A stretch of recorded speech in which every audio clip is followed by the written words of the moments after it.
चौथा अध्याय प्रारंभ। ऋषि ने आगे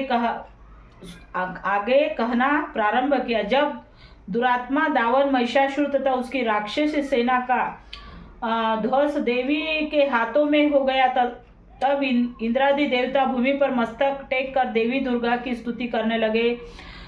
हर्षातिरेक के कारण उसके सुंदर अंगों में रोमांच हो रहा था। देवता ने कहा, आपका स्वरूप ही सब देवों की शक्ति है। अपनी शक्ति से अपने समस्त विश्व को व्याप्त कर रखा है।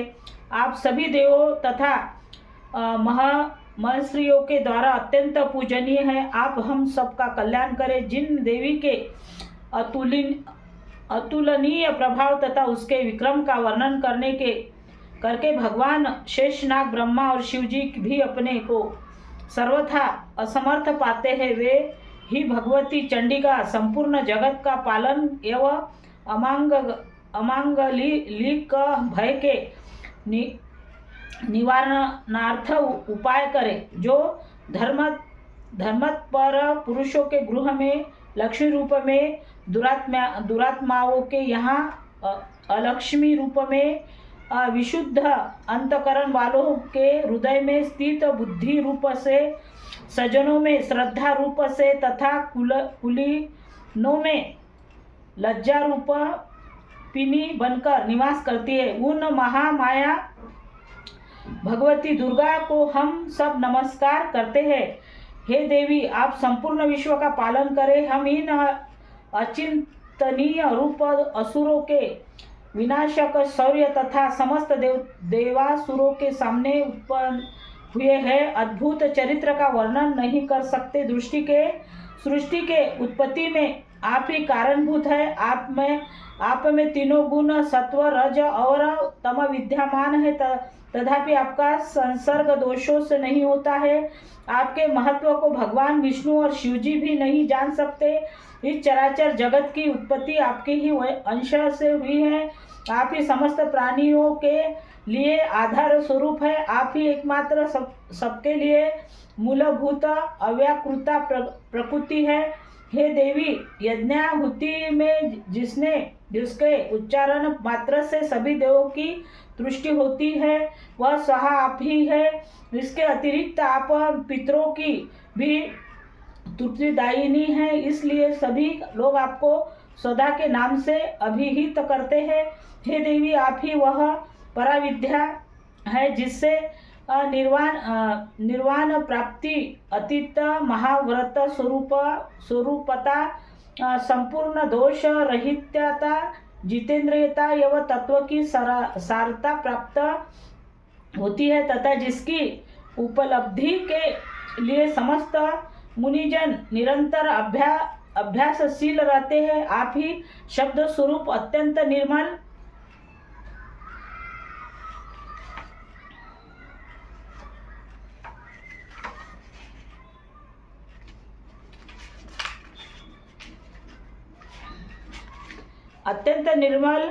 कुरुवेद, यजुर्वेद तथा उद्गीत के मनोहर पाठ के युक्त पद्यबद्ध रूप में समावेद की आधार है। आप ही देवी तीनों वेद और 6 ऐश्वर्य से युक्त भगवान है। सृष्टि की उत्पत्ति और पालन के निमित्त आप ही कृषि एवं आजीविका के रूप में प्रादुर्भूत हुई है। आप ही इस जगत के महान कष्ट की नासिका है। हे देवी, संपूर्ण शास्त्रों के तत्व ज्ञान की प्राप्ति के लिए आप ही मेघा शक्ति है। इस दुस्तर भव सागर से तारने वाली आप ही नौका रूपिणी दुर्गा देवी है। आप ही सदैव ही आसक्ति से रहित है। आप ही कैटभ दावन के शत्रु भगवान विष्णु के हृदय में निवास करने वाली तथा शिव द्वारा आधार प्राप्त गौरी देवी भी है। आपके मुखमंडल मधुर हास्य से पूरित स्वच्छ पूर्ण चंद्र बिंब के समान और उत्तम स्वर्ग की मनोहर आभा है। अलौकित है, फिर भी आपके इस अनुपम रूप को देखकर राक्षस महिषासुर ने क्रोधाविष्ट होकर आप पर आक्रमण कर दिया। यह अत्यंत आश्चर्य कारक घटना है हे देवी। जब वही मुखाकृति क्रोधपूर्ण मुद्रा में महिषासुर के प्राण क्यों नहीं निकल गए, यह भी आश्चर्य की बात है, क्योंकि क्रुद्ध यमराज के सन्मुख ऐसा कौन जीवधारी है जो प्राण धारक में सक्षम हो सके है। परमात्मा स्वरूपा देवी, आप प्रसन्न हो, आपकी प्रसन्नता पर ही इस सृष्टि का कल्याण संभव होता है। यह कुपित होने पर कितनों का ही विनाश हो जाता है। यह बात प्रत्यक्ष लक्षित हुई है। महिषासुर की विशाल वाहिनी आपके क्रोधानल में बढ़कर क्षणभर में ही भस्मीभूत हो उठी। आप सदैव ही अभ्युदयकारिणी है। जिन लोगों पर आपकी कृपा दृष्टि रहती है वे ही देश तथा समाज में संपादित धन धान्य से पूरी तथा ख्याति प्राप्ति के भाजन होते हैं। लोगों का धर्म कभी शिथिल नहीं होता तथा वे ही अपना भार्या पुत्र एवं अनुचारादि के साथ रहकर जगत में धन्य होते हैं। हे देवी, आपके कृपा कटाक्ष के द्वारा धर्मप्राण लोग श्रद्धान्वित होकर सदैव धर्म कार्य में तल्लीन रहते हैं, जिसके फलस्वरूप उन्हें स्वर्गलोक की प्राप्ति होती है। इसलिए निश्चय ही आप त्रिलोक को अभिलषित फल देती है। हे माँ दुर्गे, आपके स्मरण मात्र से ही सब जीवों के भय का निवारण होता है। स्वस्थ व्यक्तियों द्वारा आपका ध्यान किए जाने पर आप उन्हें शुभप्रद बुद्धि देती है। दुख दारिद्र्य और भय हारिणी देवी, आपका चित्त सदैव परोपकार में द्रवित रहता है। आपके समान इस जगत में ऐसा दूसरा कौन है हे देवी, जो दानव नरक कामी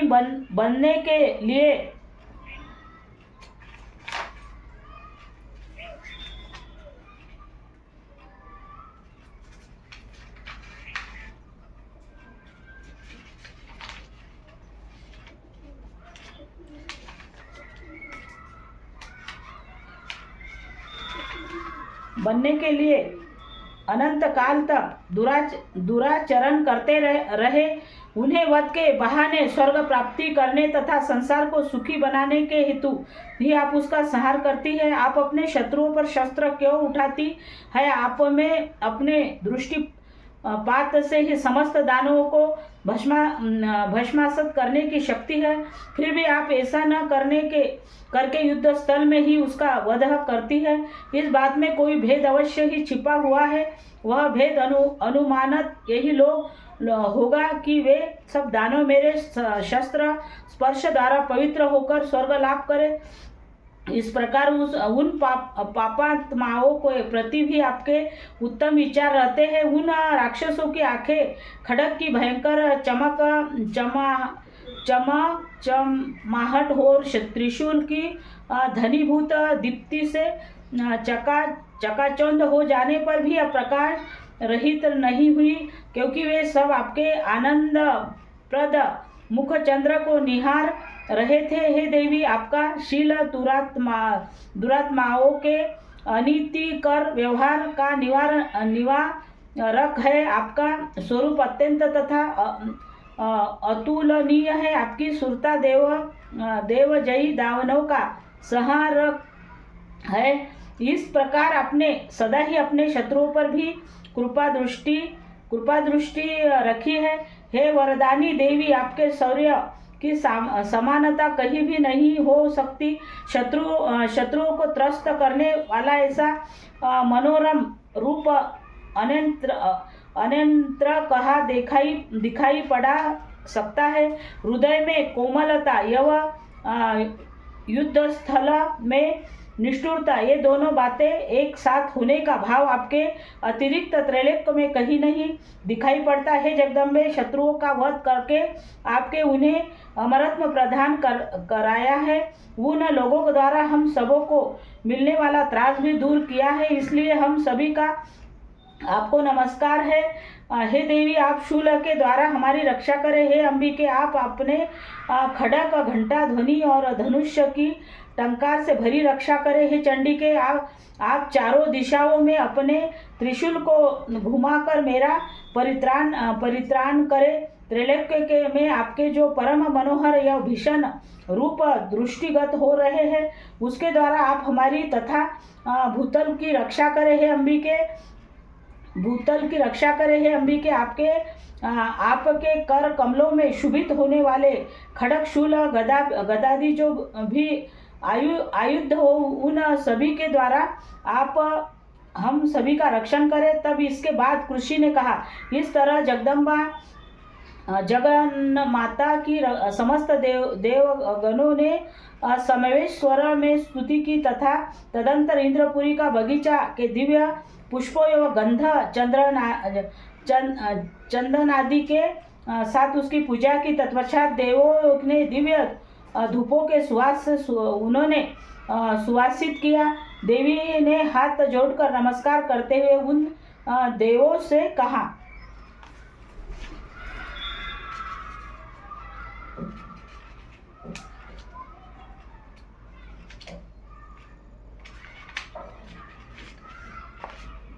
उस देवों से कहा, देवी ने कहा, हे देवगण, तुम लोग मुझसे अपना इच्छित पदार्थ मांग लो।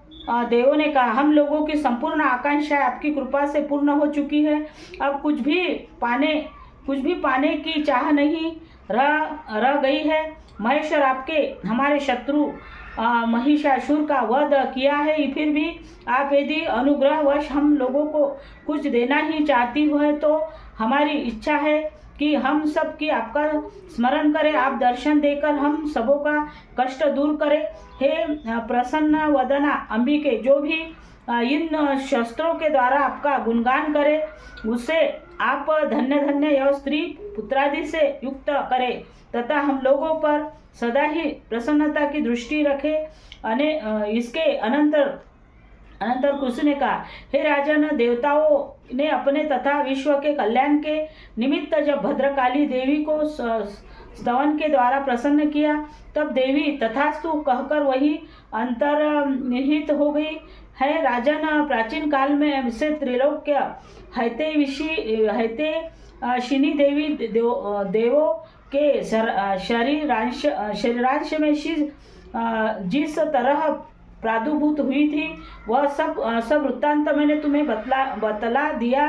तदंतर देवों का हितकारिणी देवी ने जिस तरह गौरी देवी के अग्डों से प्रकट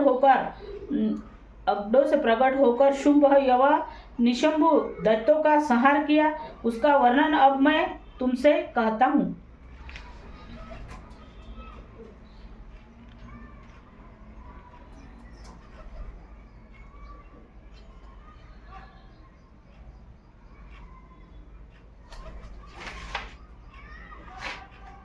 चौथा दिन, कुष्मांडा सुराव संपूर्ण कलश रुधिराप्लुतमेव च दधाना हस्तपदमभ्या क्रुडांशा शुभता दास्तु में।